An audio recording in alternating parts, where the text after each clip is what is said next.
ये आवाज सुनते ही भैरव बहुत गुस्सा हो गया। कौन है तू? अगर हिम्मत है तो सामने आ। बिल में क्यों छिपा है? पेड़ के पीछे से एक खतरनाक बाज निकलता है।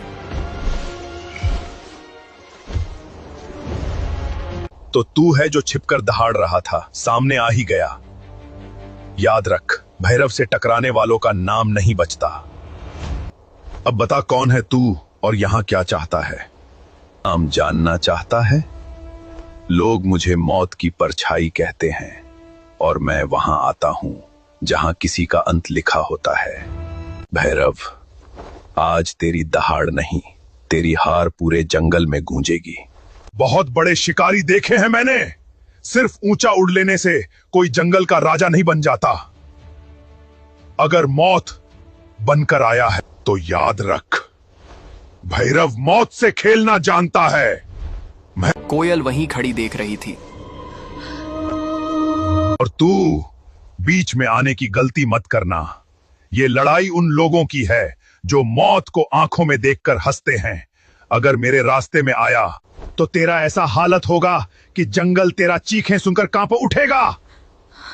भैरव, तू शायद मुझे भी बाकी जानवरों जैसा समझ रहा है। मैं डर कर रास्ता बदलने वालों में से नहीं हूं। अगर तेरे रास्ते में खड़ा हूं मैं, तो तुझे रोकने के लिए ही खड़ा हूं। इसके बाद भैरव बहुत गुस्सा होता है और बाज पर हमला कर देता है। भैरव बाज को ऐसे मारता है कि बाज दूर जाकर गिर जाता है। बाज फिर उठता है और इस बार वो भैरव को ऐसे मारता है कि भैरव जोर से जमीन पर गिर जाता है।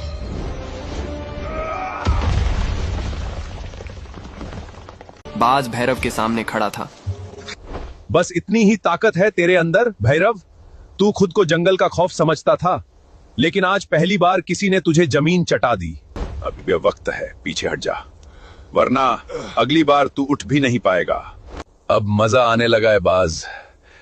बहुत समय बाद किसी ने भैरव को गिराने की हिम्मत दिखाई है। लेकिन एक बात याद रख, भैरव जितना घायल होता है उतना ही खतरनाक बन जाता है। उसके बाद भैरव उठता है